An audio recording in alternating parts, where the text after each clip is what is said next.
Há divisões internas nas polícias que são atravessadas por múltiplos interesses, por muitas contradições.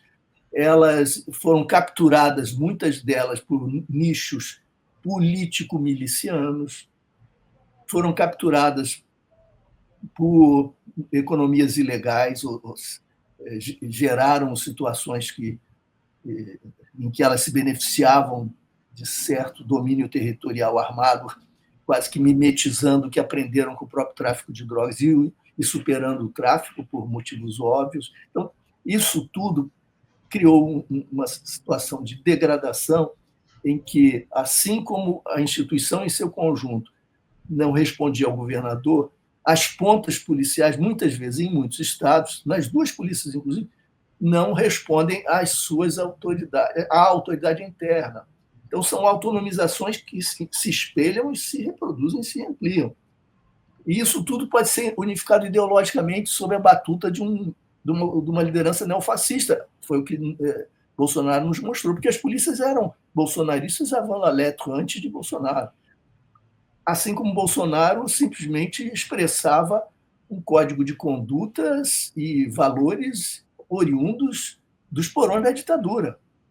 A homenagem ao torturador, seu grande ícone, sua grande referência, Brilhante Ustra. Então, isso bate exatamente com a declaração de um coronel do Rio de Janeiro, uma posição importante, quando ele fez essa declaração pública, de que via as polícias como inseticidas sociais. Inseticidas sociais. Depois de 30 anos de promulgada a Constituição, que afirmava que as polícias eram garantidoras de direitos e estavam orientadas pelo cumprimento dos marcos constitucionais.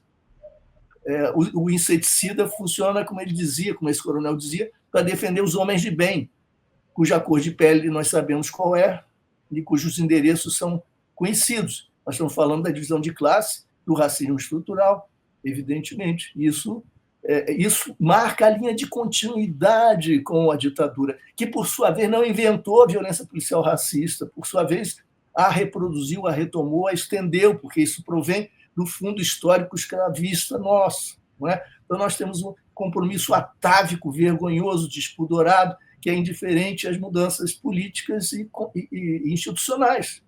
Tá? Isso perdura. E a visão que os policiais... Claro que há diferenças internas, nós estamos falando de centenas de milhares de pessoas, mas as visões predominantes na cultura policial lato sensu, não apenas militar, é essa. O papel, o dever da sua instituição é defender os homens de bem e liquidar o mal na sociedade. E, portanto, quando há a enunciação desse discurso fascista por parte de Bolsonaro, há imediatamente a formação de uma coalizão que é espontânea e natural, porque eles provêm da mesma fonte histórica, inclusive, e aí essa confluência se dá. E nós estamos, então, diante de um quadro dramático no Rio. Para dar um exemplo, de 2003 a 2023, só no estado do Rio de Janeiro foram mortas pelas polícias 21.662 pessoas, só no Rio de Janeiro. Quantas chegaram aos tribunais, quantos casos desses foram punidos ou geraram investigações, eventualmente punições? Menos de 10%. Diante de um quadro como esse, e nós vimos o que significa a autonomização ilegal das polícias quando Bolsonaro começou a mobilizar essas forças em benefício de um rumo golpista. Nós vimos o que isso significa. Mas esses golpes estão sendo dados, digamos, golpes à Constituição estão sendo dados no cotidiano. Não estou estendendo essa análise a todos os policiais, repito, nós estamos falando de centenas de milhares de pessoas e há profissionais engajados numa perspectiva democrática, evidentemente. Há até um movimento com o qual eu me identifico, quer dizer, cujos membros são merecedores da nossa admiração, o movimento Policiais Antifascismo, uma tentativa de resistência interna a essa orientação.